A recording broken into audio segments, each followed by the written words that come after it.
I am, and this is yet another thing where you are just going to be like, why are you even alive, Ben Ainsley? But I Yeah. loathe karaoke and singing out loud, like with the passion of Oh, a thousand, really? thousand, thousand suns. Oh, wow. That's so Yeah. interesting. I didn't know that about you. What made you be a Grinch? Why are you like this?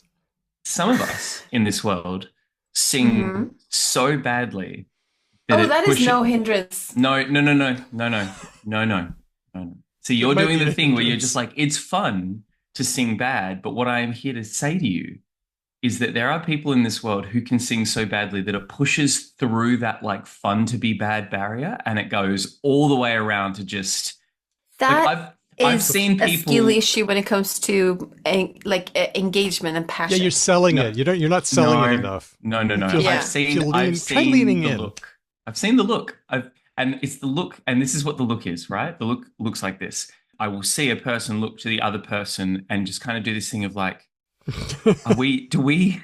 That's so rude. I feel bad for you guys for having such judgmental and rude friends.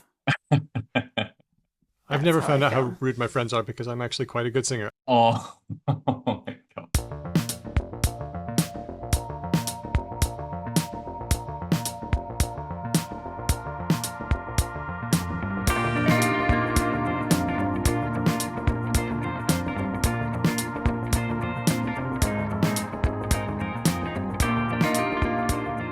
Hello and welcome to this live end-of-year episode of Because Language, a show about linguistics, the science of language. I'm Daniel Midgley. Let's meet the team. First up, linguist and researcher Hedvig Krigard. Hedvig, would you rather have a dirty soda or a micro-retirement?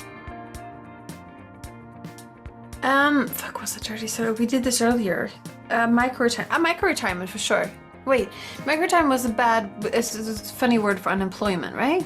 It was like taking time off, or it's what we used to call a holiday. Before we I would love a broke micro retirement. ourselves Yes, on that the sounds machine. very nice. Yeah, okay. And yeah, your dirty soda it's like a creamer in there, maybe some coconut stuff. Oh yes, I remember now. Yes, yes, yes. Popular in Mormon Mormon circles. I've tried that. apparently. It's not that bad. Not that bad is what we're going for here, huh? Okay. No, yeah, cool, awesome. And Okay. we also have media studies teacher and all-around great guy and karaoke expert, Ben Ainsley. Ben, would you rather be an AI vegan or a protest frog? What's your fancy? Ooh, I know, right? that's a toughie. I think the protest frog edges it out because, geez Louise, the inflatable frog costume is just the cutest. It's just so darned cute. And No. I've just deep down, underneath my, calloused exterior, I just want to be a cutie patootie. You are, Ben. You are. You didn't even see me in my costume. I can lend you the costume if you'd like. Excellent. I look forward to wearing something that is no doubt 17 sizes too big for me. I really thought that Protest Frog would do better. I really did. I did. It was a bit endangered. All right, but that's getting ahead of ourselves. For this episode, we're joined by our friends and listeners. We're counting down our words of the week of the year and everyone's words of the year.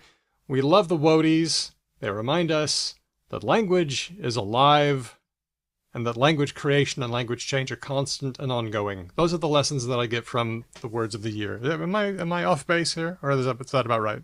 No, I think that's a good point. I mostly just hate the acronym WODI because it's there. Woady. There. This year, I'm going to be excited about seeing things that aren't nouns. I think word of the years generally tend to be dominated by nouns because there are new concepts and new things.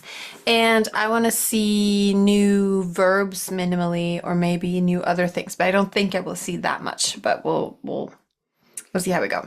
It's the constructions for me. I know everything's a construction, but like the multi-word constructions and the phrasal templates, I'm all about those phrasal templates. And I love the combining forms, and we've got a few here on this episode. So, About as close as words get to memes, really. I think that's why you like them. yeah, that's a good point. That's such a funny way of phrasing it.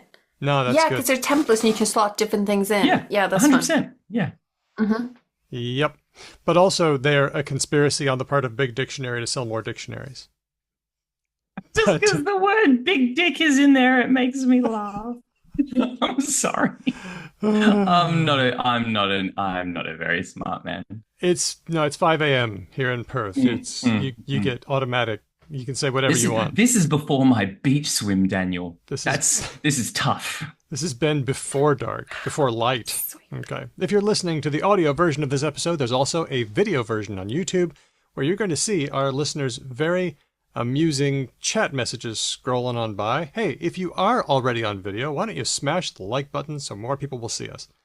Now, to our dear patrons who are here with us, everybody in the Zoom room, you're here at our live show because you're a patron. Thank you for being patrons. We hope you're enjoying the bonuses, like live shows, bonus episodes, Discord access. I'm having a lot of fun with it.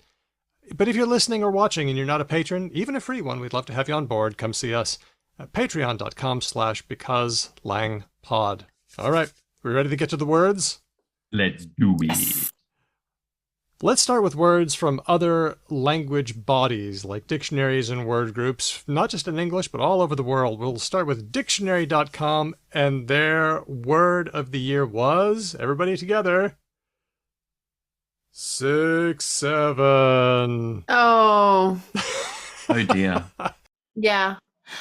I've come around on 6-7. That's because you're punk rock, man.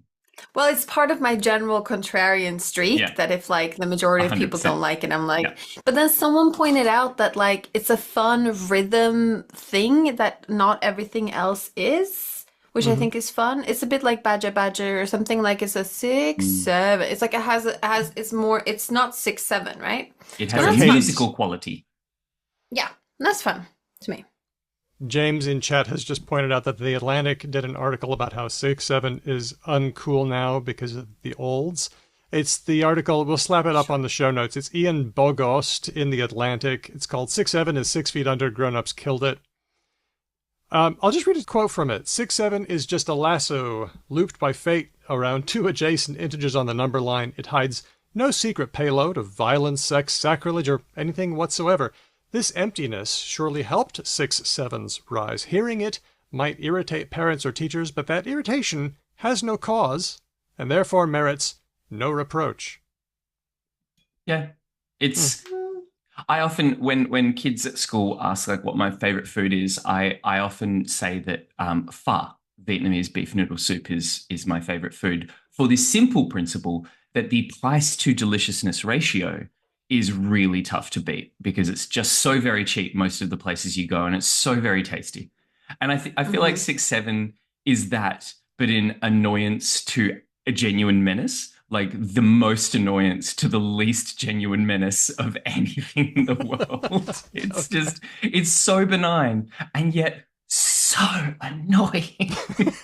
Does it not fall into a similar category to like na na na na na na, which Yeah, there's I like guess so. there's a melody repetitive thing, not just like words, which is fun and annoying, extra annoying. Well, people have pointed out that everyone can do it. It leaves no one out. I've seen, like, I got a couple of young alphas at home. The Generation Alpha, the oldest you can be is 15, so 15 and younger as of this recording, December 2025. And it leaves nobody out. It's something that everybody can participate in. It's very inclusive. But I think the thing that I love about it, and I just kind of realized this, it's like seeing Generation Alpha come into their own as a group. It's their first thing. It's their first thing, and we're going to see a Yeah. lot of things from this generation. But, God they're help doing... us if this is Wait, if you this all- is the standard. You all forgot Skibbity? Oh, true. Yeah, but you know I feel what? like that's I would, Generation Z. I don't feel like that's an Nah. alpha thing. I would put that together, but do you know what I would say, Hedvig, is I reckon that's a 1-2 punch. Like as Skibbity waned, 6-7 came in, and I feel like almost to fill the Cold War power vacuum that was Skibbity. Maybe. that left it behind. Maybe I'm wrong about the timing, but I feel like we're really seeing them doing their own thing that we don't get and that we didn't create, and I love that for them. It's the mighty boosh of them. Yes. One episode of which I have watched. Let's see. The dictionary.com also mentioned broligarchy. That was one of theirs. An oligarchy is a system of government or society ruled by few people, and when those people are tech bros who have gotten control, Well, that's fairly bad. Let's move on to Collins Dictionary, who were the next out the gate. Theirs was vibe coding. Hedvig, you do a bit of Ooh, vibe yes. coding. Excuse me? You have done a bit of vibe coding? Or I thought you were an enthusiastic I vibe coder. sometimes talk to large language models about debugging my code, but I don't let it code for me, if that makes sense. Okay.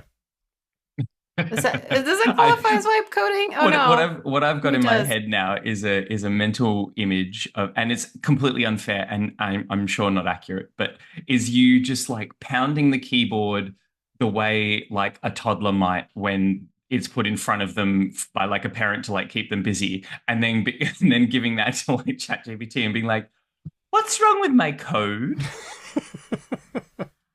And then it just does it. So sometimes things break in unexpected ways, and you can troll through Stack Overflow and documentation and things.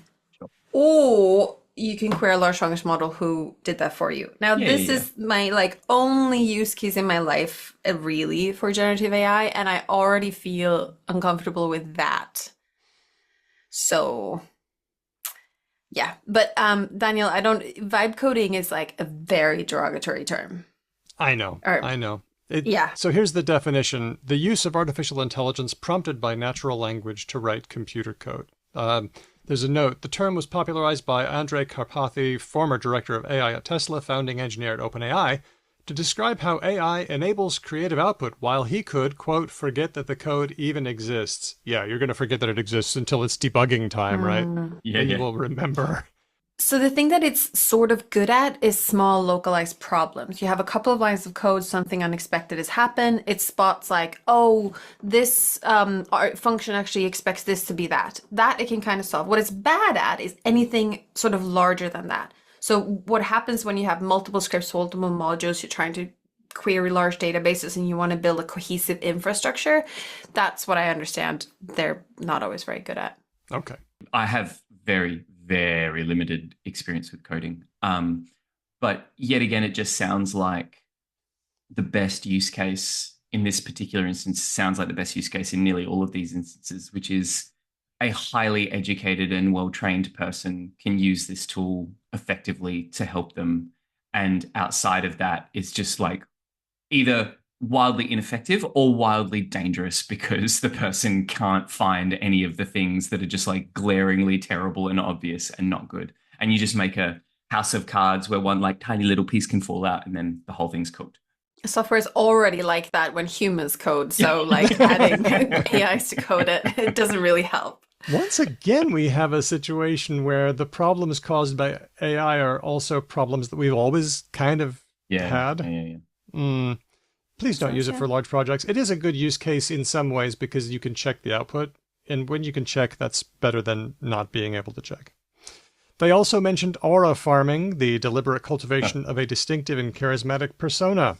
Good on you, Collins, for using aura. We had aura as one of ours, but we didn't really get aura farming, which is one of my favorite kinds of farming, second only to engagement farming. Here was a fun one. I had to explain that to my partner who lectures in medicine at the Universidad, because she's moved universities and she is mentor or lecturing to undergrads.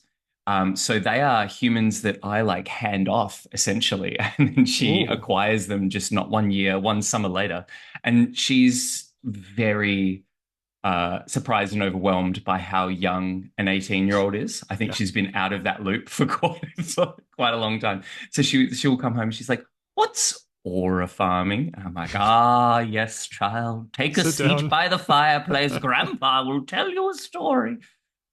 But can you explain it to me again? Because it sounds just like performing coolness. It is. It is. 100%. That's what it is. Yeah.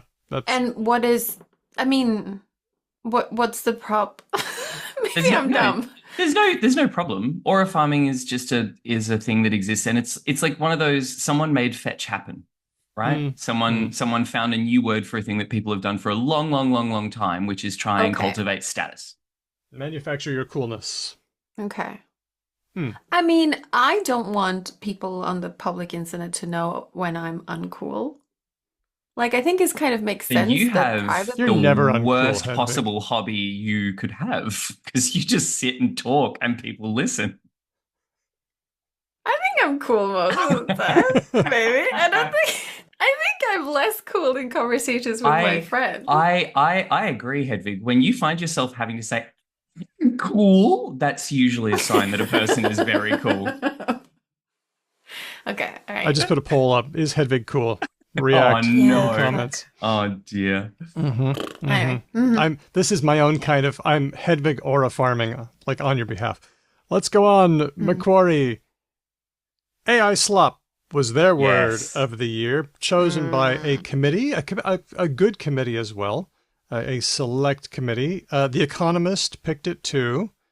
Let's see, AI slop. There was a lot of us in the Discord who wanted to put it as one of the words, which of course you could have, and it would have won if it got enough votes. AI slop was it was our second place word last year, which means that we weren't wrong. We were just like early. Yeah. But Mhm. early, unfortunately, as with investing, early is wrong. Yeah. There you go. But it's a good one. They also chose Clanker, an artificial intelligence-driven robot which completes tasks that are normally... It's a robot. It's a derogatory term for a That's a robot. weirdly, like talking about Gen Alpha, that is a weirdly niche Gen Alpha thing. So I don't know if you know the legacy of Flanker, Daniel, but it's essentially Star Wars's N-word, the droids. Yep. And so it's risen in popularity because I think Gen Alpha boys predominantly are like, ooh, I'm gonna do a wink, wink, nudge, nudge with my friends. And I'm kind of like sort of saying the N-word, but like none of the normies will get it. Mm-hmm. That's a yeah, wow, that's a deep cut. Yeah, okay. Gee.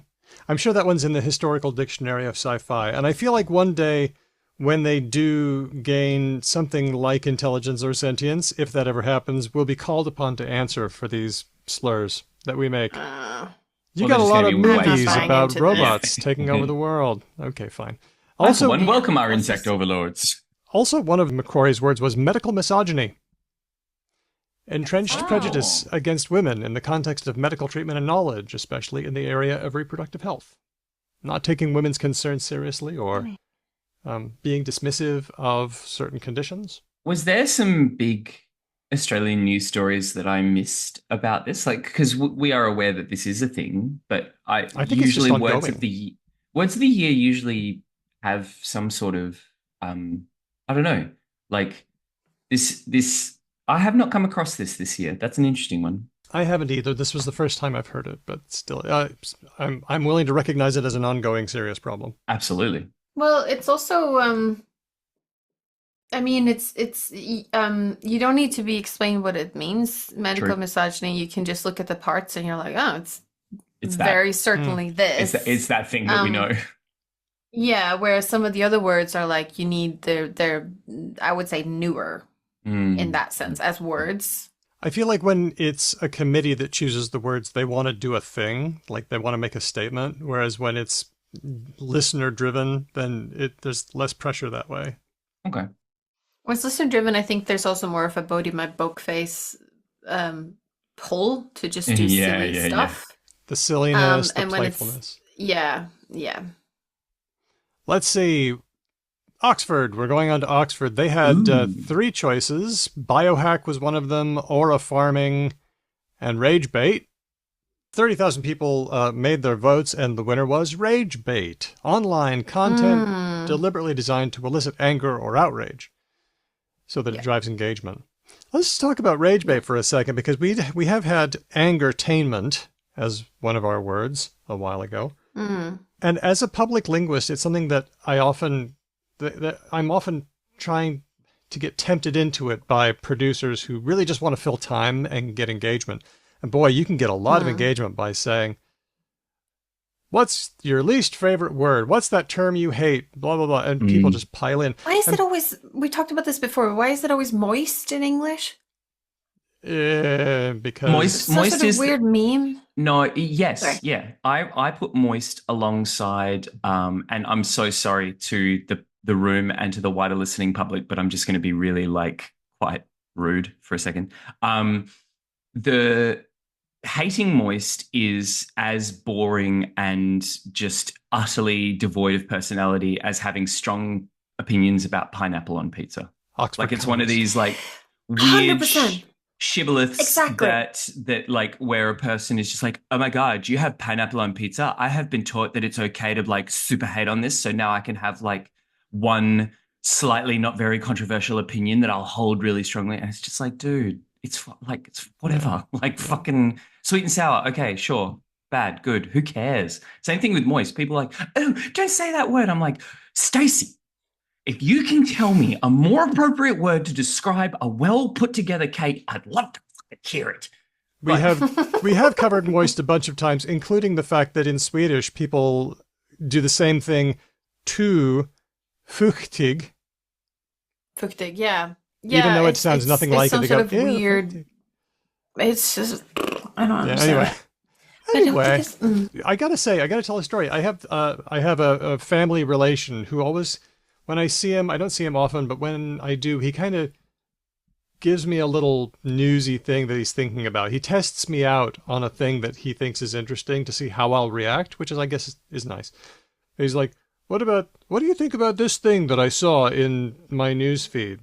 And I think it was something like men not being allowed to work at childcare centers or something like that. It was, some kind of misogyny against men or something like that. oh, okay. And misandry.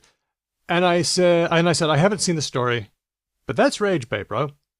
Don't fall for it. And Yeah. it's just designed to make you angry. If it's designed to make you angry, it's not good. And that goes for language too. They'll try to get me into stories like that sometimes on radio stations, and I always decline because it's not, you want me to hate on language. You think it's harmless because we're hating on language, but that's somebody's language.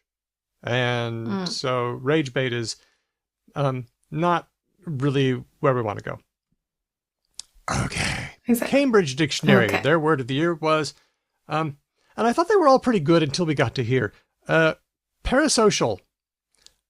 You don't like parasocial? I like parasocial. I just don't feel like I think it was it was a digital word of the year for the American Dialect Society back in 2021. It was nominated then. Oh, Yeah. so So I don't feel like you're this like is hot. it's over the hill.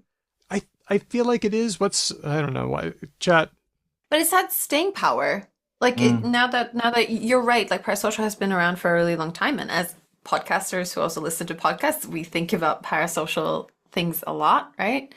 And I think it's interesting that it has had staying power, and I think that says something about the kind of content and entertainment we're using across multiple channels. So I like Dustin is just like, I like parasocial. Don't you like it, my dear friend Daniel? yeah. I will say that Sandman is just that kind of friend to me. No, I think I reckon, yeah, maybe as a word of the year, no. But what was the word of the year either last year or the year before that I just hated, Daniel? Like a real flash in the pan, Oh. like Mimi. There was something, and Was it Ussy? yeah, Raw dogging? Or form? no, I think it might have been Ussy as a productive form. And for me, parasocial is like the exact opposite of that, right? Like it's not sexy and it's not like fun or anything, but it is actually probably really, really, really keyed into something that's quite profound Yeah. socially for us and culturally. Like this is here to stay, as not just as a word, but as like a phenomenon within our society. So I think that's probably why it's kind of rearing its head again. I think, yeah, media has this thing. When you see people, our reptile brain goes, friend. And so it's an exploit. Just like generative AI text is an exploit. That's a human. Oh god. When you see people on media, it's like, that's somebody I know. Yeah. I can, if not friend, why friend sounding? Then you don't want to see what Dustin just posted in the chat. Let's make up the word that Ben will just hate the most. The Australian National Dictionary Centre didn't have Yes. a word this year, but that's okay because they're picking themselves up and keeping going, and they still exist thanks to an anonymous donor, and that's the important thing. We love you, ANDC. We'll see you next year. The now we're going Canadian. Canadian National Dictionary had, this was pointed out by Aria Flame way back in March, and James. The Canadian word of the year is maple wash, which washing was our word last year. Okay. That's a good one. I like this. I think I can guess this. Go ahead. To sort of perhaps somewhat underhandedly give the impression that something is like super Canadian, to rebrand it as like really like, oh, look how mapley it is, eh? I don't know. That was terrible. Sorry. Sorry, Canadians. Pretty good Canadian accent there, Ben. Mm-hmm. Excellent. That's correct. It's like slapping a maple leaf on your product when you actually didn't make it in Canada and haven't for a super long time. Isn't it also connected to there was that thing with the Americano and do you guys remember what I'm talking about? I remember the Canadiano, and that was one of ours this year. Yes. But yes, that indeed. wasn't maple washing. That's just like freedom cabbage. Like that's just saying fuck you to the US. A That's different rebranding. from maple That's washing. right. There are lots of ways to say fuck you to the US, like not going there. Yeah. This the original toot that I could find on Mastodon was from Ian K. Rogers. I'll have a link on the show notes. I'm going to start calling this maple turfing. Fuck U.S. goods pretending to be Canadian. Campbell's soup sold in Canada now has a maple leaf on the label. Their website has had a maple leaf next to their logo since October 2023. Campbell's has not had Canadian manufacturing since 2018 when they shut down their last Canadian plant.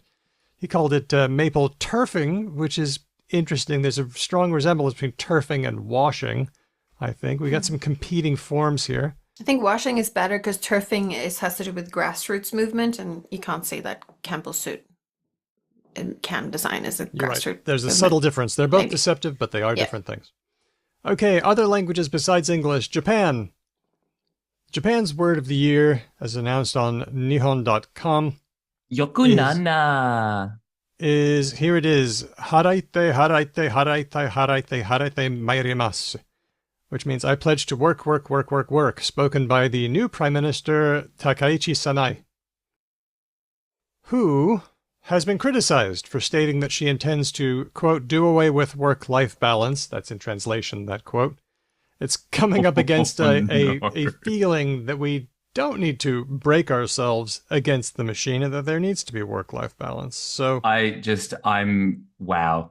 If you were to ask me one nation that just categorically doesn't currently have work-life balance, Japan would be really high on that list. Yeah. historically, I wondered, though, I haven't been there. I haven't been in touch with Japanese culture for a while. Like, Is look, changing? this is what this is what assailing a dominant cultural artifact looks like, right?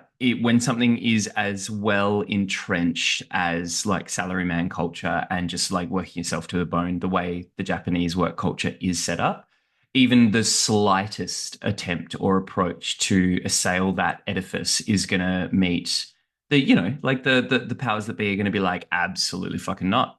Like a beaver with running water, they just absolutely can't stand it. This is why we have to fight power, because power never retreats willingly. Yeah. Of any kind. I'm surprised that this was a thing a politician said. I thought that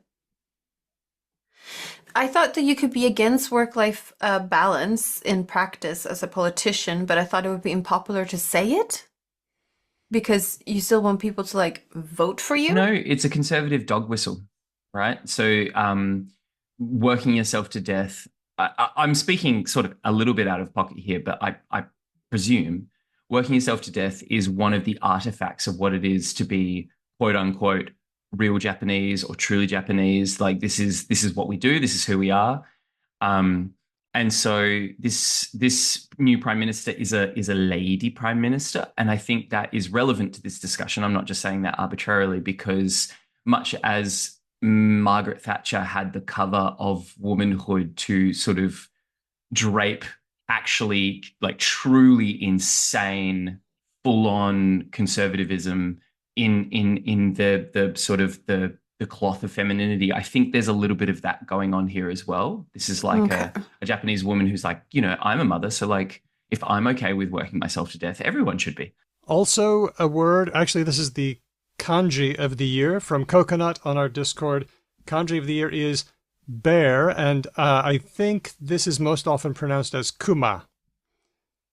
At least animals are sometimes done in katakana, that special script that is a little bit different and syllable by syllable. But there is a kanji for bear, and the reason is because there have been some increasingly dangerous encroachments by wild bears into human communities around Japan, and they have made the news. So bear is... When I went to Japan, we stayed in rural Japan, and I went for a bit of a wander, and I came across an electric fence for bears. And when I say an electric fence, I literally just mean like a wire strung across like the ground. But yeah, I was just like, oh, what's this? Oh my. Oh my. It's not a lethal thing. Like I don't think you get to make electric fences lethal pretty much anywhere in the world, because that would just be horrendously dangerous.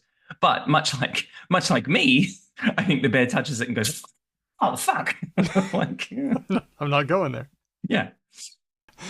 Okay, German. Help me, Hedvig. Yes, I clicked on the list here, so it's KI-era. KI. Oh, how do you pronounce it? So is this AI era? AI So era. it's how is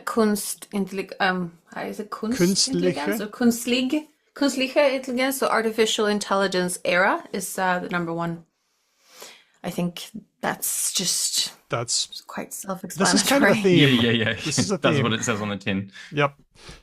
I noticed, however, the German youth words of the year, they're the most fun. They're voted on by lots and lots of young people. There were 3. The big one was Das Crazy. Das Crazy. Yes, I saw this. Are you It hearing was in this? some of my group chats. No, I'm absolutely not. But I also don't spend any time with any German young people. But you're still So cool. I wouldn't. But I'm confused by that comment. That's a discourse particle. You're saying it's like something you say when somebody tells a big story and you're like, wow, that's wild. Or, huh, how about that? But is That's it crazy. sarcastic? Yeah. It does. No, it doesn't have to be. It can, in my Because the way understanding. you said it sounded incredibly rude and sarcastic. From my understanding is that it's got. So help me out, German people who have familiarity with this saying. But it's kind of like, huh, that's interesting. Oh wow. I think we do this in English, right? Like, Yeah, That's that's crazy. yeah. Yeah. I don't think It's it's just hugely that. complicated. And it doesn't have to be a wild Yeah. story. It can just be a comprehension check / verbal cue. Yeah, okay. Like That's crazy. I, A little I, bit I'm like, keep going. I'm passing up my turn, kind of thing. Yes. A little Yes. bit like what we've had earlier, like chopped and cooked. It just gets milder No? over time. Okay. Okay. The other 2 were goonen, the verb to goon, which, Yeah. nice to see that coming up. Okay. Yeah, Cool. lovely. Yeah. Mhm. And then Do you want to explain what that is, Daniel?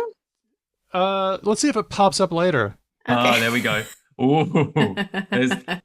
look, what a showman, folks! Thank you. Just peppering that Came up with that on anticipation. the fly. And my favorite one was checkst du. Am I saying that right, Hedvig? Checkst du? Checks do? Checkst du? So it's the verb check conjugated for second person singular. Checks do, That's it. which I have never heard. So I don't know what it means, but I can Okay. guess. Are we saying check as in like the place, or check as in you should check something? Check means- as in I check something. Okay. Yeah.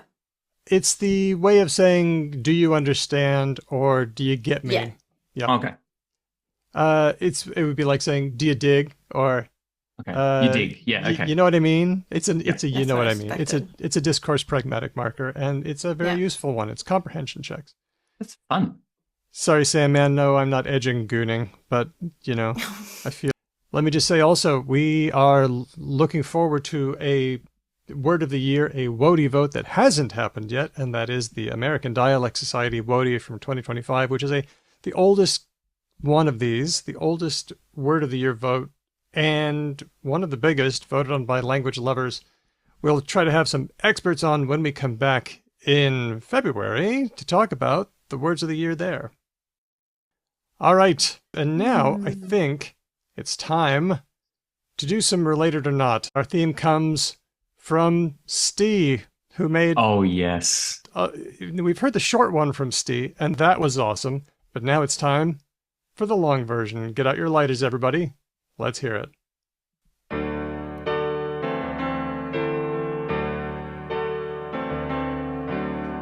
I got a question about etymology. I can't give it a name. A tongue and tonic and toned and monotony, all kind of the same. Seems to me they got a vague similarity. Can someone please help me out?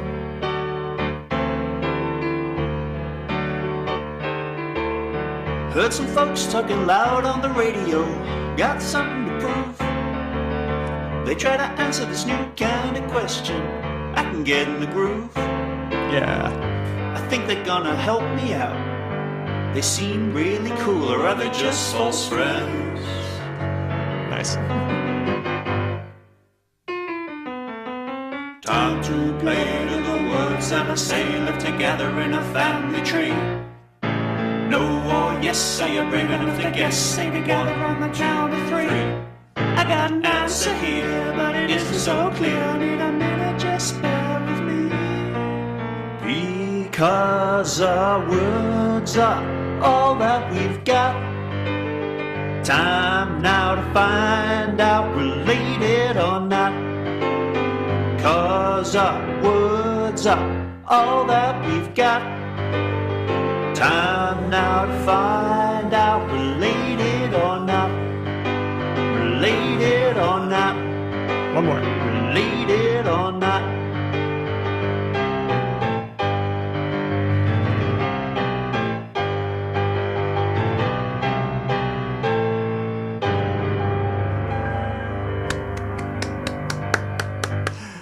Oh, Steve, the fourth because language person. Hedvig, tell us about the creation of that. Were you present at the birth? No, what happened was everyone else was sending in jingles, and he plays and writes music, so I was like, you should do one, and I think Daniel would like that. And then he, just a few days later, sent me the audio files. That's all that happened. I'm not involved in that process. So good. But I'm very proud. Yeah, it's great. You can tell him from me so much better than Coldplay.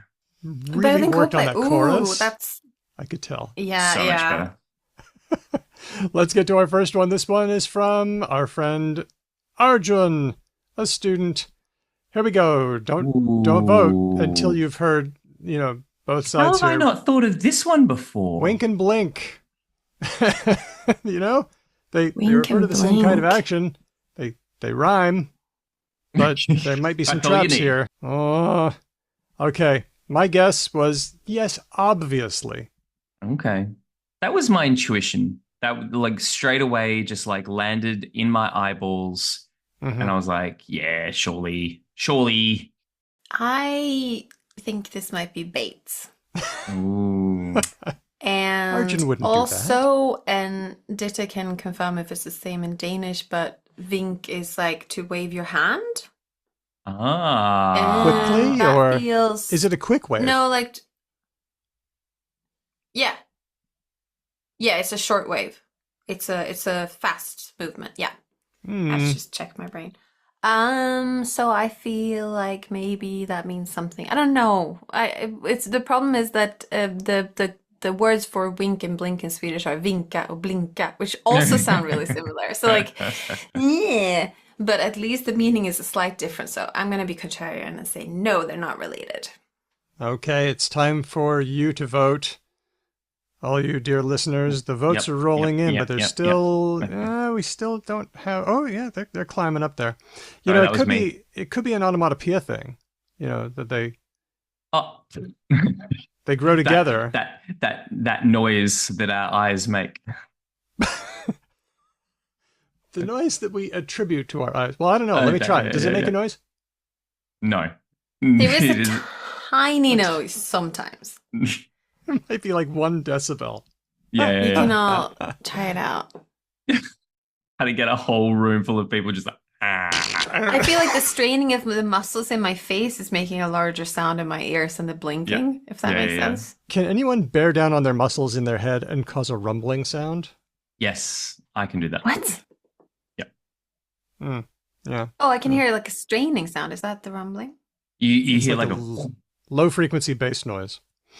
Okay, we have some votes. We're going to end this poll, and let's share the results.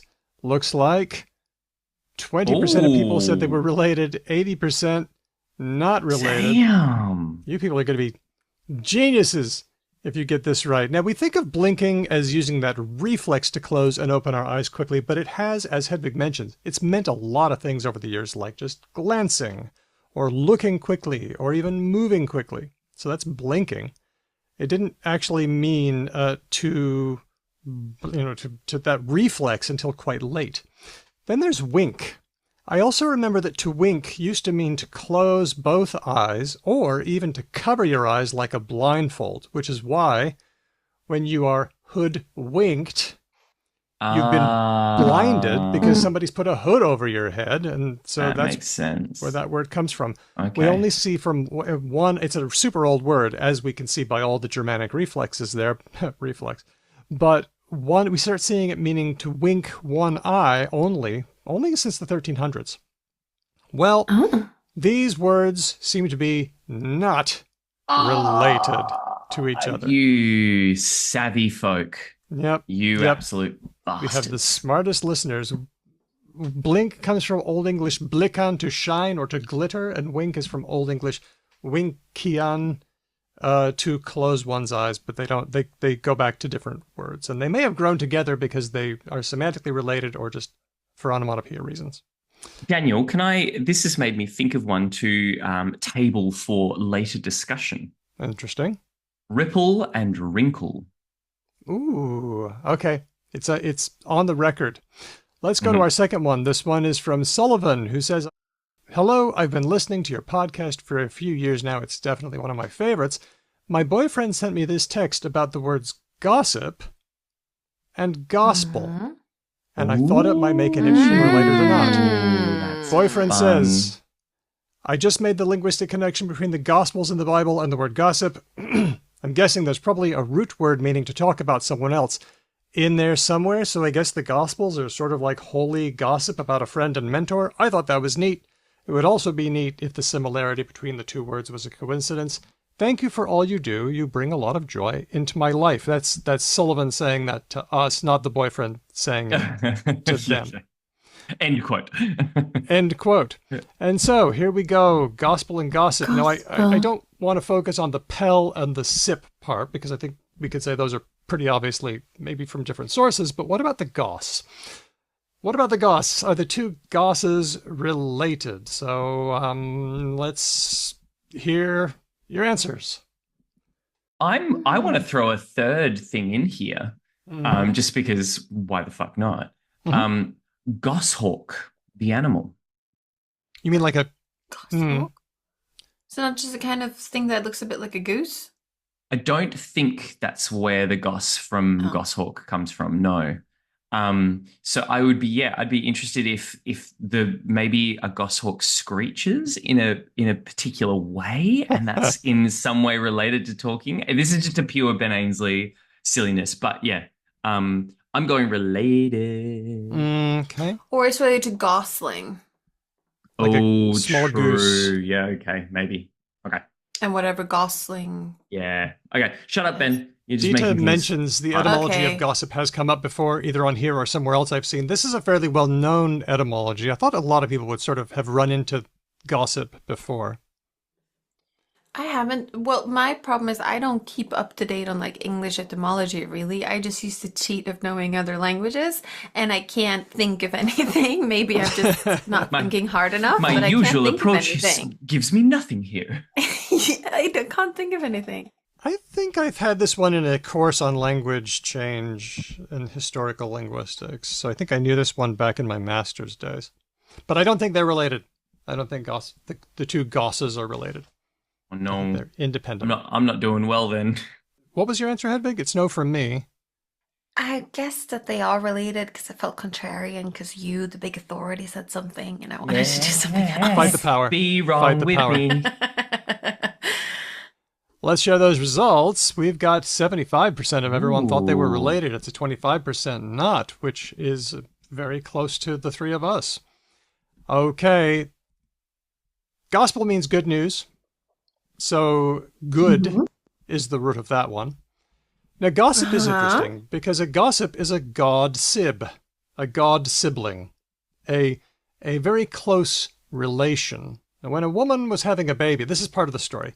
When a woman was having a baby, everyone, all the close friends would be there waiting. You'd be waiting there with your besties for anything to happen.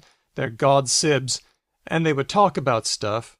And because the meaning jumps, the meaning jumped from the god sibs, the people, to the talk that they were doing. And at first it meant idle talk, but then it got kind of nasty as things went on, and it became like mean rumors about someone. But the root of that one is God. So now we have to take it back to good and God. Are they related? Ooh. And they're not. Oh, They're different words. The Suspected two they gauzes wouldn't. are not the same. When you have God, that goes back to a word that possibly refers to an entity that you invoke when you're sacrificing stuff, or maybe the libation that you're pouring out on the ground, and that word, that meaning jumped to God. That's what that word came from. And then good is a really different word, which means fitting or right or appropriate.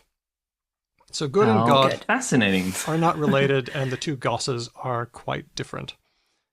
This last one is from James. James, do you, it's prophet, professor, and profit. How did you notice these? What made that interesting to you? I don't remember specifically what got me thinking about it, but it was the prophet, like the person speaking, I don't know, the future or the word of God or whatever, like that prophet. And professor seemed like, oh, maybe though they were both people who are explaining things and talking about things. Are these related? Seems plausible. I think I didn't even know which one I had a guess on. And then threw prophet in, I remember after doing the like research on the other two. So like profit, like the extra money, the money that you Extra make. money that you get. Okay, Um, thank you. Yeah. Now, there are a few choices here. You've got profit, professor, and profit, the business money. You could say they're all related. You could say the pros are related but nothing else. Or you could say nothing is related. Can you explain what your logic is of the middle option? For Well, they all start with pro.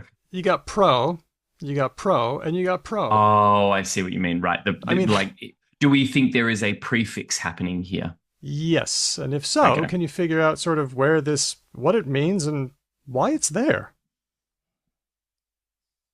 Well, so first of all, when you first read these out, I thought you said prophet the noun and then prophet the verb, but you meant prophet as in like God's prophet Yeah. for the first one. The holy prophet's a As person in who... Profit. Yeah. And then the Yeah, prophet, the money stuff. And then professor. Somebody who, I guess, Yeah. professes? Yeah, that's what I would have assumed. But maybe It's funny. profess came afterwards. I'm not sure. Well, you had profess and confess. That's interesting, isn't it? Are there any other fesses? Yeah. French speakers are sniggering. Other fesses? I'm gonna go super early, and that's worked out super well for me the previous two You're doing times. So great. let's just keep the good times rolling. I'm going none are related. Oh, I am nothing. too. Okay. Because- I think prophet with an E is probably like we're talking Abrahamic, Greek, something really fucking old there as a root. Prophet is feeling French root to me. It The looks money really you Latin. make, the money you make after you break even, and professor, I think there is a a prefix going on there, like profess, confess, that sort of thing. Mm-hmm. So I actually think there's no prefix relation because both of the prophets aren't a prefix. And it is a prefix for professor. That's my guess. Okay, it's time to vote. Prophet, professor, and profit. They're all related. The pros are related, but nothing else. And nothing is related. Those votes are pouring in. Oh, it just occurred to me that, yeah, that fesser and fit both sound like going back to Latin words for make and do. Oh, there we go. But that's, Latin But- facere. yeah, but fets doesn't. Maybe it does. Maybe they're all fully related. They might all be pro and do, but I voted nothing related because I think it's a trap. I voted the pros are related but nothing else. That's my pick. All right, and now it's time to see what everybody did. Okay, the biggest vote was for nothing related, 56%. The next most common, they're all related, 25%, and the pros are related but nothing else, a rather meager 19%, which was a little bit worrying for me. Okay, the answer is the pros are related, but nothing else. So they all mean forward. Okay. A prophet is someone who speaks forward, sees what's going to happen, and that is Greek phanai, to speak, and we see that word. We've seen that word a lot of places. We should do a thing on phanai. Professor, that's your fess, and that comes from to acknowledge or to speak. It's past participle. It's Latin. It's fassus, to acknowledge or to confess. And then prophet is pro, forward, and then to make or to do. Hedvig got it right. It was facere, to make or to do. There you have it. So if you said the pros are related but nothing else, you're good. Big thanks to everybody who keeps sending in our related or nots. Thanks to Sullivan, thanks to James, and thanks to Arjun, and also, of course, thanks to Steve for that great jingle. If you would like to gift us a related or not jingle, you know how to do it. Hit us up on the emails, hello@becauselanguage.com. Okay, the moment is here. It's time to talk about our words of the week of the year. I gathered up all the words that we've done every episode, and I've chucked them onto Blue Sky, Discord, Facebook, and Twitter, just for grins. People voted over the last week. We got 487 votes across 4 platforms, which is about equal to last year. I do notice that Twitter input is down this year from about steady 10%, 10.3%. It's gone down to 6.3%, which means that our fans are not there. Seeing the breakdown between the platforms was very fun because we got to see what words were very Blue Sky and what words were very Twitter, etc. The very Blue Sky words were return with a V, a conservative far-right movement wanting a return to the past, where somehow they're magically the ones not having things horrible. Also, another favorite Blue Sky word was bark mitzvah, a celebration for a dog when it turns 13. No, James Grock did not vote. Very Twitter. There was nothing that was really Twitter because there was just a lack of data, so I didn't have anything good to say there. The very Facebook terms were cozy crime, a genre of mystery literature or entertainment, but with less dread than, say, horror or Scandi noir. Also, Facebook really liked the forcing party, a gathering where you get together with friends and force each other to do tasks that you've been blocking on. I love my forcing friends. Sometimes I've just sat on Zoom with a friend in a distant country at a certain time, and we don't talk. We just do stuff. But just having that person's presence. Hedvig, I think you referred to it as a life management party? Life admin, party or something. Because forcing... No, I need to be forced on some things. I'm never going to get to those emails unless somebody's looking at me. Fair enough. Otherwise, I'll just go play Jiznip. The very Discord ones were bean soup theory, regarding the idea that if there's something that somehow you stumble into, you just can't leave it alone. You just have to comment on it, even though it's tangential to your normal interests. And audience capture. Discord liked audience capture, a dynamic in which a public figure feels a need to act in unacceptable ways to fulfill audience expectations. All right. The Joe Rogan effect. Yeah. Russell Brand as well, yeah. Yes, you can do a Russell rebrand. Okay, let's talk about an honorable mention that didn't make the cut, and that was Underbus. Keith via email and Aaron, the side of facts, both pointed this one out. Can I just say that I hate knowing what a double tap is in warfare terms? Oh, Wait, shit, I know what that is. How is double tap related to underbus? Because when Secretary of Defense, Pete Hegseth in the U.S., apparently ordered a second strike on a boat that was already disabled. You're not supposed to do that. You're not supposed to kill them with a second strike, and that's what was ordered by someone. And so then Hegseth tried to say, well, no, I didn't do it. It was actually this other person whose name I haven't got right now. So they threw him under the bus. Trying to throw somebody under the bus is a good old underbussing move, and it's exactly what happens when the shit goes down. Didn't make it, though. We threw it in. Let's talk about our number 10. There was a tie for number 10. There's a lot of ties for this one. One of them was Elbows Up, suggested by Mr. Bobby Hunt. A self-protective but not entirely legal move in hockey, but in this case, an exhortation for Canadians to be prepared to defend against American aggression. I saw Gretchen McCulloch also write about this one on Blue Sky. She's a Canadian of Lingthusiasm podcast, and saying that she thought that would win over Maple Wash for the Canadian Word of the Year in Canada.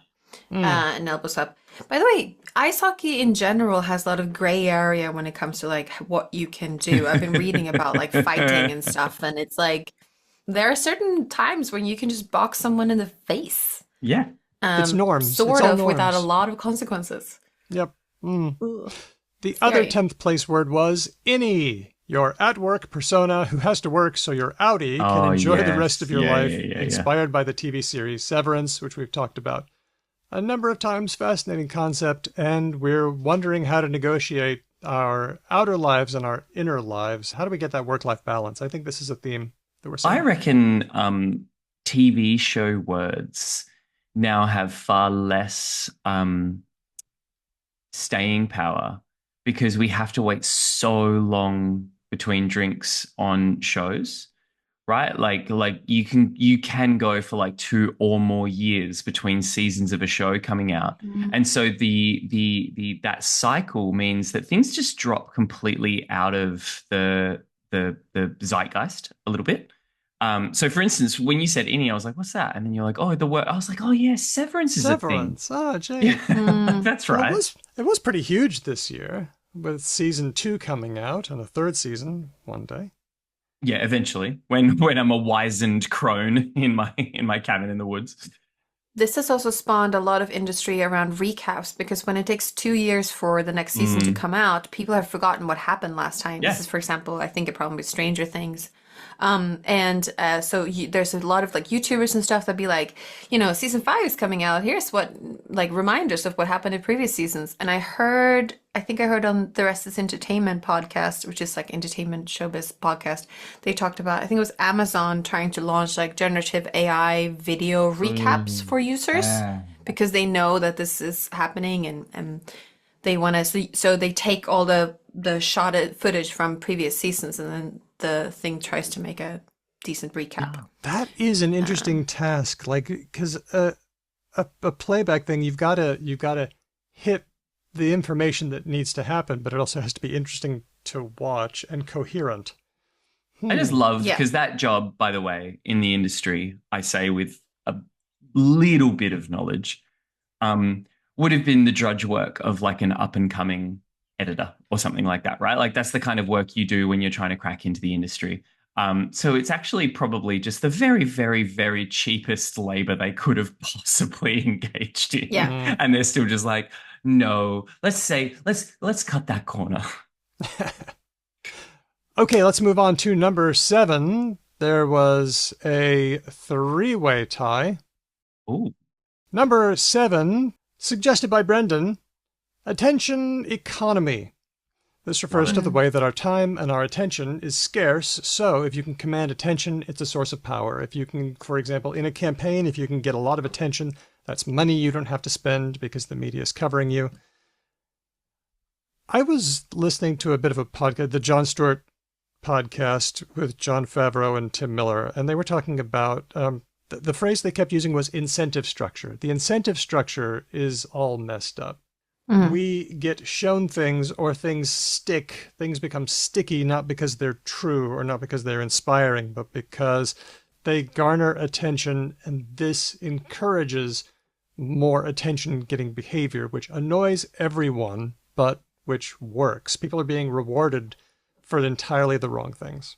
I'm trying to think of a thing I would hate more than this being my job to do that, to figure out, to sit in rooms and talk about what I believe and argue about what I think is going to be the stickiest, most engaging thing. I genuinely think that would make me horrendously depressed to just think about that all the time. It would be awful. I can't believe people can do it. It's wild to me. There are so many people who love to do that. People who are in marketing and other things. Yeah, that's what I mean. There's Like, that nothing they stuff love just more than like aches me. mass manipulation. I find it fascinating, mass group psychology, but I would struggle to be doing that, especially if it was about something important, like Yeah. who you elect in a political position. If it's like you're spawning new ways of selling dishwasher liquid, I can have fun in that space. Like that can be a fun time to think of like a silly little skit that people can do in an ad. But yeah, in spaces like this. And Yeah, just remember, that's fine. everyone, dishwasher powder is the way forward. The loose stuff. Get rid of the tablets. That. Interesting. I keep thinking about how this relates to our show and how, how we choose and how our listeners bring us ideas, and then we sort of talk about them and I choose a few. But I'm not trying to make it sticky. I'm just trying to make it interesting to me and to us. And Daniel, having- if we were better at this show would be much, much bigger than it is. I know, Like I know. our humble little group is entirely born out of the fact that none of us want to be that person. Like, And you know what? Life well spent. yeah, 100%. Okay. So that was one of the sevens. What are the other two sevens? Number 7, to all who celebrate. A humorous way of referring to a strange event as though it's a known holiday. Here are some that I picked up from Blue Sky, but please don't Google this yourself unless your safe for work settings are on. Happy Catterday to all who celebrate. Happy stylish but illegal monkey in IKEA day to all who celebrate. Does anybody remember that Strange the monkey in a don't. coat? No. who achieved meme status? Come on, if you remember. If you Vaguely. remember, put a monkey in chat. Oh my gosh. So, it's a funny sort of way of saying it actually goes back to our construction thing. When people pick up a thing like, what was it? Salma Hayek's Al Kofta dead rat on Harry Styles Day to those who celebrate. And then, suggested by Kitty via email, clanker. Oh, yeah. Derogatory term for a computer, robot, or source of AI. Commonly a slur for a robot, but now extended to AI. So there's I'm getting a theme here. There's some interesting things going on, some interesting societal commentary that are popping up. Yeah, there's workplace culture, AI slop, and social, like parasocial, like that class of things. Thank you, James, for sticking the monkey in chat. He's so cute. There you go. If I would have to guess, I would guess that is a Japanese snow macaque, the only primate that lives in snowy climates. It is, monkey. and its name is Darwin. Let's go to number 5. Slopper. A slopper is somebody who uses generative AI irresponsibly or inappropriately often. See also second-hand thinker. Love it. Love slopper. I need a good slur. I love a good slur. Obviously, we don't like real slurs. But No, clearly.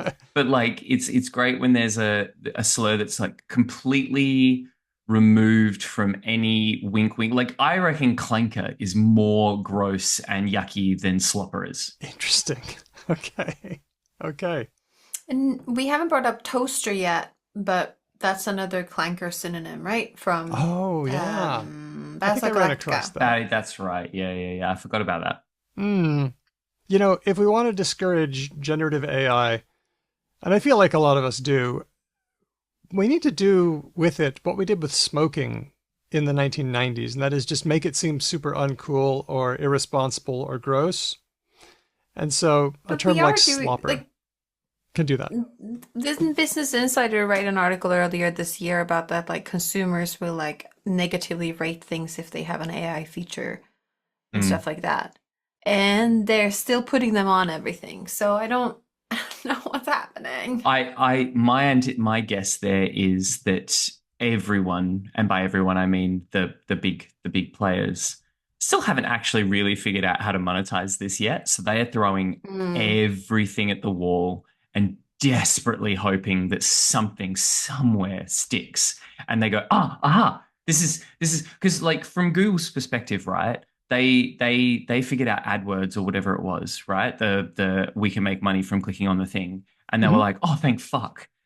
Because we were doing this thing that was like really expensive and there was no way to monetize it. And so I think that's what everyone in AI is doing is they're just like desperately hoping and praying and AdWords will come along and save them from what would otherwise be a monstrously expensive but fundamentally unprofitable enterprise. Well, as we know, as we talked to Dr. Emily Bender and Dr. Alex Hanna about how the history of natural language processing has been fits and starts. It's the history of booms and busts. And so we've had a boom. Let's see what happens next. On a related note, number 5, that's AI, a way of saying, I don't believe you. Yeah, that's cute. Mm-hmm. I think it's a flash in the pan, but it is cute. That's AI. Yeah. Well, it's a necessary sort of skepticism. And I think I have this idea that what we're going through is not really that much different from what we've already been going through. There has always been disinformation. There has always been people in a fantasy sort of land. There has always been, like 100 years ago, people were saying a lie can get halfway around the world before the truth can get its boots on. Do you know what I mean? So I feel do. like it's just happening Yeah. faster and more voluminously, but the same thing. So It's the acceleration of it that's really scary. There was always people who like were very prone to, for example, psychosis, but like having a sycophantic thing you can talk to that says that yes, you have discovered the truth about the universe. mhm. I can't remember Does if I've said accelerate it that. on the show before. I probably have because I have very few talking points and I recycle most of them. But Yeah. uh, the thing I keep coming back to is how burned by autonomous vehicles I was. I don't know if you were paying attention, Hedvig, in like we're talking like over 10 years ago now, probably closer to like 15 years ago. But the dominant wisdom was that you and I would never fucking drive a car again, basically. Right? Like, I Mm. don't know if you guys remember, but when that stuff was first like coming out, and we're talking pre-Tesla being a company, we're talking, like the early days. I remember reading like truly breathless think pieces about how like the entire transport industry is gonna be out of work, and that's like 30% of employment, and all this sort of stuff, and it just Mm. promptly fucking has not happened in even the slightest of ways. Like Daniel is an investor in Tesla and he owns a Tesla and stuff, but like truly autonomous driving is not here, has not been here. It has not revolutionized transport. It like Daniel, you can say, okay, cool, my car can stop and stuff, but show me trucking without drivers, and I will say that transport has been replaced. It hasn't. It categorically hasn't. I have to get in a fucking car all the goddamn time, and I hate it. I wanted there to be a transport revolution, and it didn't come. So I'm hearing and I'm seeing all the same breathlessness about AI that we saw about autonomous vehicles. And then society just promptly was like, nah. I It have thoughts, it does. but go ahead, Hedvig. I also have thoughts. There are some cases where people have implemented autonomous driving. For example, in some cities in China, they have taxis that are driverless that sort of ish work for some people. But I know what you mean with the like it's happening in next year and it never keeps happening. Like Yeah. it's coming, it's coming, it's coming. For me, it's not autonomous cars. It's male contraception. Like every couple of Ah. years, there's a new story about like a new gel, a Yeah, new it's here. pill, a new Yeah. something as reversible kinds of reproductive contraception for men. And it just never really materializes. It's never there. And it just keeps on. And that one has, as far as I know, it's not self-driving cars is doing making more progress than Well, male and contraception. Daniel, I Yeah, will I will allow you to riposte in 1 second. I want to just finally clarify is what I mean is AI is here. The technology exists. Self-driving cars technology exists. It's here. Mhm. Yeah, I'm not arguing that the technology is not sufficient to the task. We as a society have just been like, no, thank you. That's true. Well, the thing about, in my experience, autonomous vehicles is that it happens slowly and then it happens quickly. So, as you mentioned, I drive a Tesla, and I am currently subscribed to full self-driving. It's version 13.2.9. 14 is the version in the States, which people say is really magical. I have had to intervene occasionally, but I have not been driving myself for 2 months. I have been letting the car take me everywhere. And Yeah, but that's been true for a long time, Daniel. Like, as in, this is what I mean. We've had this for a while. But it's getting really good now. Like, I haven't had to intervene a lot. I am ready to intervene. I am being it's a different form of driving. Like, we went out once and I showed you auto steer, and that was just like lane keeping and stuff like that. But it's making decisions. It's stopping it's appropriately cautious around people and road debris. It's getting better and better. So your argument is essentially that we are all the guy in the elevator when elevators first became a thing, and we were uncomfortable in elevators, and we needed a little man, and because it was a man usually, to like press the button for us or whatever. So we need to let go of whatever lingering fears that we have. Well, it's as you say, it's happening. It's happening. And that's a good thing. It's been happening for 15 years. Yes, this is where I think it has been happening for 15 years, and it is still happening. We'll go for a ride. Okay. It's funny. We have so many items in this that are like ethically complicated. So like Daniel has stock in Tesla and has self-driving cars. I sometimes use large language models to help me with coding. We all know that society does not approve of these behaviors. I want to know which ones Ben is. I use generative AI from time to time. I'm not an AI vegan. I use it when there's like drudge work. And I want to be clear, I'm not actually against self-driving cars. I am for self-driving cars. The most incredibly safe thing we could do is to get humans out of the control of vehicles, for sure.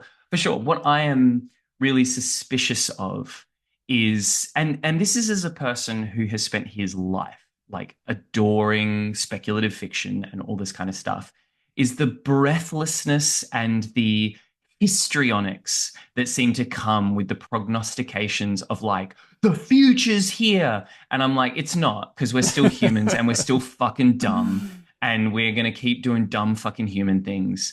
The reason self-driving cars largely aren't here is because we collectively have been like, nah. No, there's a different reason.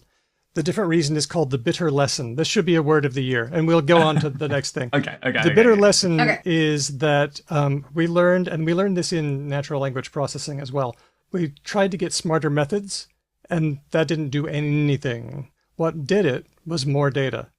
But you can't collect more data unless you have a fleet of cars driving around constantly. The data is expensive. The data is messy.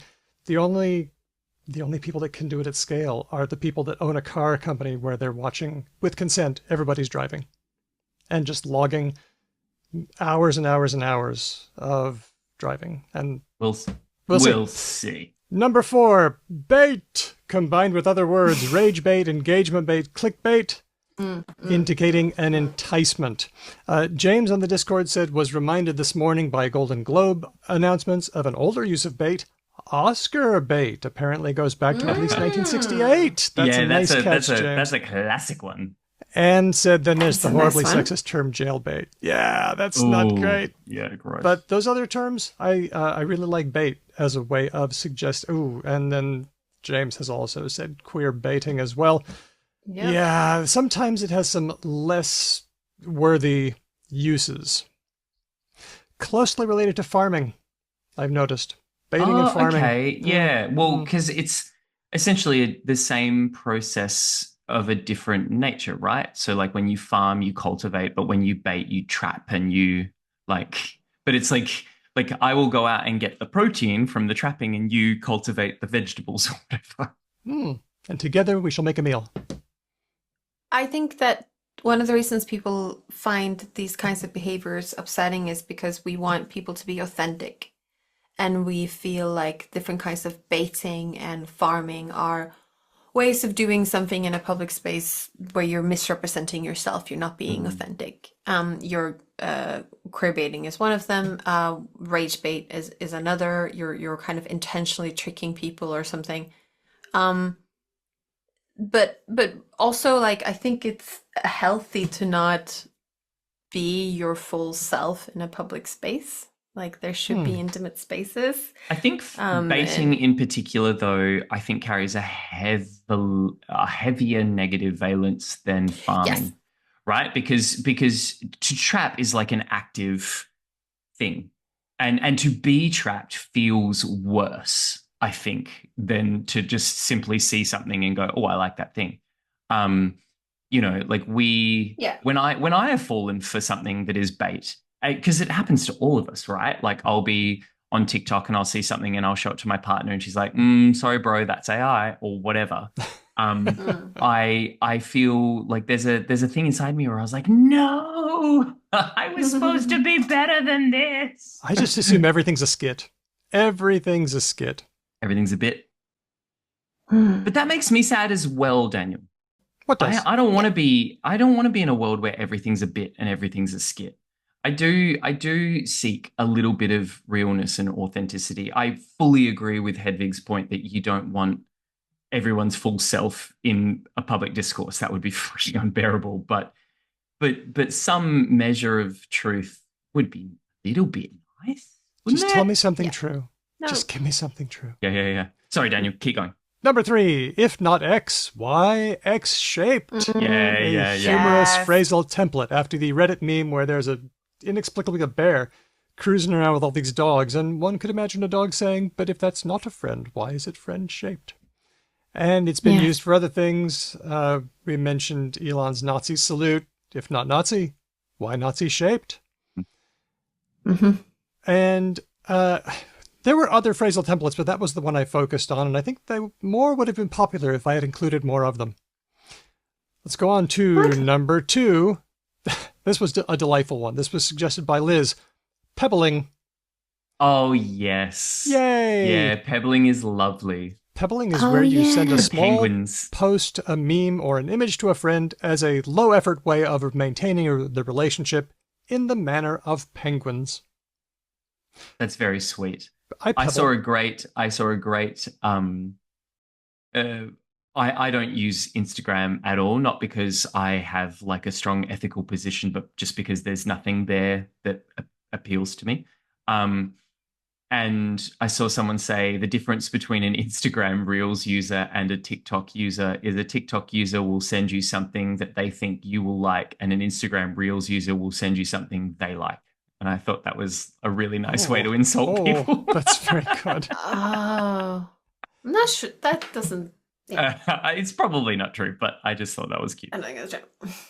It's just Instagram real people will send you something that you will like, but you already saw it 2 months ago.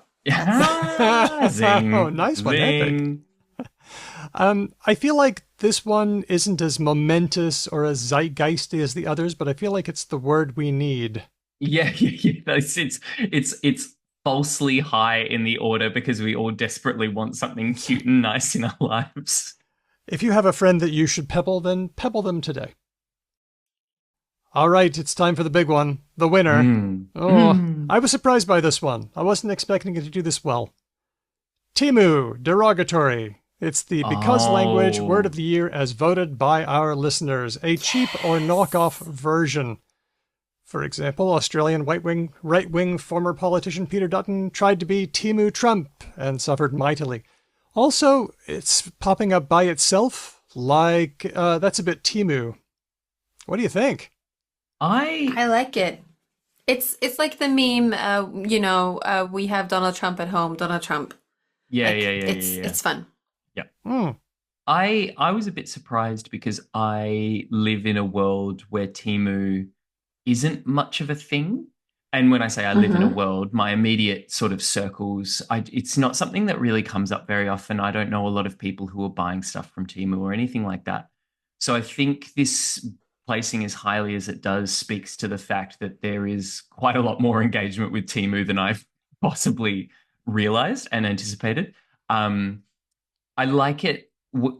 this has replaced home brand or black and gold for me. So that's a very Australian pair of things. Generic. Yeah, generic brands exactly that exist in Australia. Yeah, it's fun. I like it. There was an interesting article that I ran into about how Temu, it's called Temu is Evil, but I Still Use It. Platform Cynicism in Platform Capitalism by Sushan Liu and a team in New Media and Society. I'll drop a link in the chat if anybody wants to check it out. It's the idea that we know that things are sometimes kind of bad, but also, we still use them and we reason with ourselves that, well, everything's kind of bad. And you can think of that one problematic fave thing that you use, and yet you say, I probably should use less of this. Yeah, I like to make my own little jewelry things at home, and the local shops where I live don't have the things I want, and they exist on AliExpress. That's where they are. I am guilty of buying knockoff Game Boy cartridges from China on AliExpress. Oh, There's a long That's history of interesting. using brand names as some kind of questionable thing, like a Mickey Mouse operation, because the merchandise Yeah. the Mickey Mouse tie-ins were really bad for a long time, except in Australia, where if you say that something is Mickey Mouse, that means it's really good. Rhyming slang, it's grouse. It's really good. Ah. Yeah, there you go. Never But knew don't that. forget also our episode with Abdueli Ayup, the Uyghur language advocate who was imprisoned by the Chinese government, who pointed out that they have questionable labor practices like forced labor, modern-day slavery of marginalized people, and so on.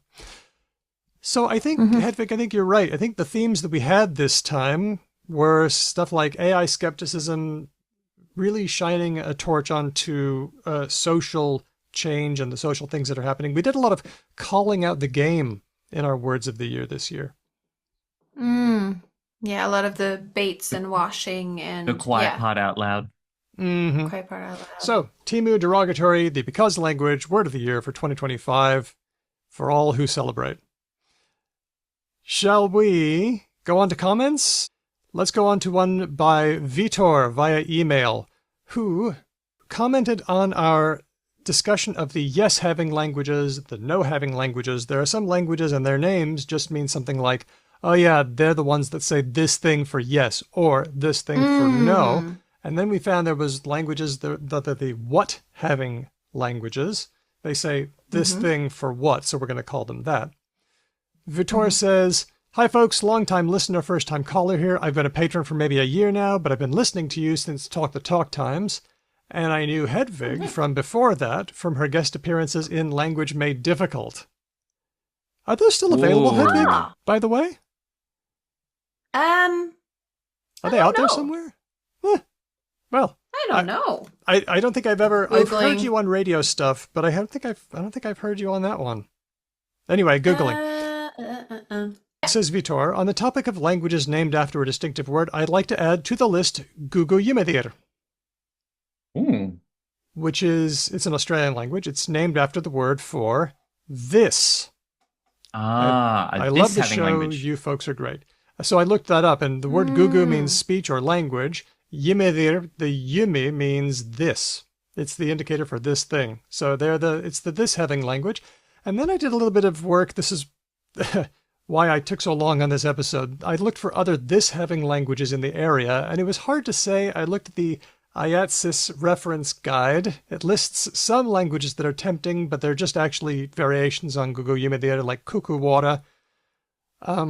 There are some that are like that. Kukuwara just means it's language and it's strange or unintelligible, which is the typical thing that you do to the people across the river from you. Thank you, Vitor. Also, last one, Guernsey from Dermot on Patreons, who says, now we talked about Guernsey and Jersey. We had that in our Related or Not last episode, and they're names for sweaters because they made them. Dermot says, I have never heard a football shirt being called a Guernsey, and it must be an Aussie thing. However, I was sure there must be an Irish link, especially given the number of Irish in Australia. Historically, getting a Guernsey in Australia means you got a post, you managed to get a jumper for the team, you made the team.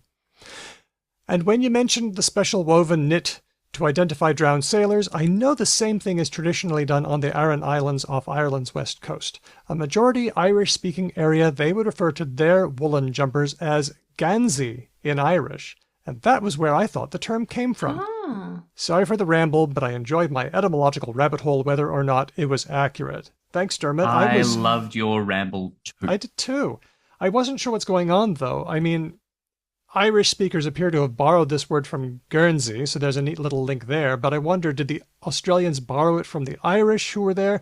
Or was it a British English thing? Or was there some sort of mixture? It was really hard to tell, but I did enjoy seeing about that link. Just a big thank you to everybody who gave stories, words, and comments, especially on this episode, but throughout the whole year. Thanks to Speech Docs.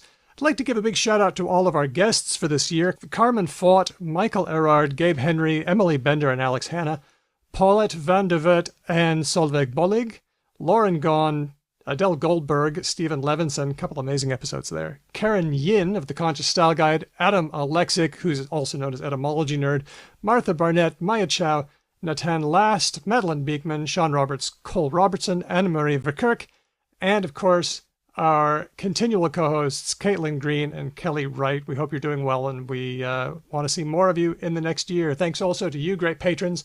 We're going to be back next year with more words, news, interviews, related or not, and we will definitely figure out this thing called a language. Take it, Hedvig. Beautiful. Sorry, I was busy Googling because I didn't remember that I had been on the radio show that they said I had, and I don't think I have. I've been on a different radio show. Oh, okay. But I had a moment of like, am I losing my memory? Have I done so much media? Yeah, no, I haven't done that much media, but I've done 2 other Australian radio show segments before. I'm very sorry, Daniel. Find them and we'll slap them up. If you would like to help us, Epicus Language, reach a wider audience and have more people exposed to my husband's jingles and our related or not segments and other things, you can follow us in all the places. The more followers we have, the more spread we have on those places. And that's fun, but also you get to see posts we make, and you can vote in words of the week of the year, among other things. So you can follow us. We are becauselanguage.com on Blue Sky and becauselangpod just about everywhere else, including, I believe, we still have the Facebook profile up. So if you're a Facebooker, that works. Twitter profile is still active, but maybe don't expect too much on there, but it does still exist. You can also send us ideas, for example, related or not items or news items. We really enjoy having those from listeners. And if you want to do that, you can email us at hello@becauselanguage.com. Or you can go to our website, becauselanguage.com, and look at the symbol for SpeakPipe, where you can send a little audio message, and then we can play your lovely, lovely voice. Another way of supporting the show is to tell a friend about us. If you like us, if there's a special episode you like that you think is really good, I tend to send linguists the episodes about generativism, because that's something that linguists tend to think is fun. I send other people other types of episodes, but I can really recommend sending like a specific episode that you really enjoy, or that you think really that person would enjoy. Another way to help us is to become a patron. You get stuff depending on your level. There's live shows, mail-outs, shout-outs, bonus episodes, Discord access. We love it because it helps us to pay the bills. It helps us to put a lot of effort in that we couldn't normally do, and it makes the show, the regular episodes, free for everybody. And the bonus episodes free eventually. I want to give a special shout out to our patrons at the supporter level, and this time I just threw all the names into a random number generator at random.org. We've hit it. We've hit the bottom, folks. We are at the well is dry. I ran out of time. But random.org also knows how good of a person you are, so you can decide where you fit on this list. It might go from bottom to top or top to bottom. I'm not even sure. Here's our supporters: Faux Frenchie, John M., Kevin, Elias, Rash, Steele, Lord Mortis, Larry, Sydney, Aisha, Amy, Aldo, Chris L., Sonic Snedgehog, Andy from Logophilius, Kenny Archer, Rachel, everybody? Tim. Wolfdog, Amir, Helen, Lissa, Manu, Felicity, Nasrin, Nikolai, Meredith, Roger, Grammarian, Stan, Molly D, John K, Lucy, Colleen, Tig, Laura, Christopher, Joanna, Istin, Kathy, Sam, Andy B, Linguistic Chaos, John Troy, Diego, Renee, James, Keith, a lot of you aren't there, Pharaoh Cat, Tony, Amanita, Luis, new this time, supporter, Zekri, Nigel, Ignacio, Fiona, Mignon, Aria Flame, and Martha. And thanks to our latest patrons at the friend level, Alessandra, who bumped up from free, love it when people do that, even for a little while, and our newest free patrons, MM, Robin, Emily J, Evie, Troy, M. Jason, Shyam Lee, Mercury Starlight, and Lanai. Thank you to all of our patrons. Our theme music was written and performed by Drew Crapiano. Oh no, I haven't done the last bit in ages. Oh, one take Ainsley. Our theme music was written and performed by Drew Kraplianov, who also performs with Ryan Bino and Didion's Bible. Thanks for listening. We will catch you next time because language. Pew pew. Thanks for being here. This was great. Okay, I'm going to shut down the recording. I gotta go to the beach now because it's... Ooh. How did I go from 10 to 7? Hang on. Am I... Something off Because with... there's ties. That's Yeah, how I know. ties work. They eliminate numbers. I get Because there was a tie for 10, wasn't there? There was a tie for... Hang on. I'm just going to make sure because it only takes a second to check. Yep. But then they should be 8. Yeah, but don't you have more ties coming up? 888. You know what? I'm going to fix it in post. Okay. The math of this, by the way, always spins me out. Like I always get caught out by this at like school when there's like a competition between the various factions or whatever. And they're like, and tied in like 5th is duh, duh, duh. And then they're like, which makes 1st place. And my brain is like, well, hang on. Oh, okay. What did we lose? So elbows up and or any, one of them has to be 11. And then there's a 10. And then there's a 777. Okay, we're good. Phew. Okay. Mathematically, we're sound.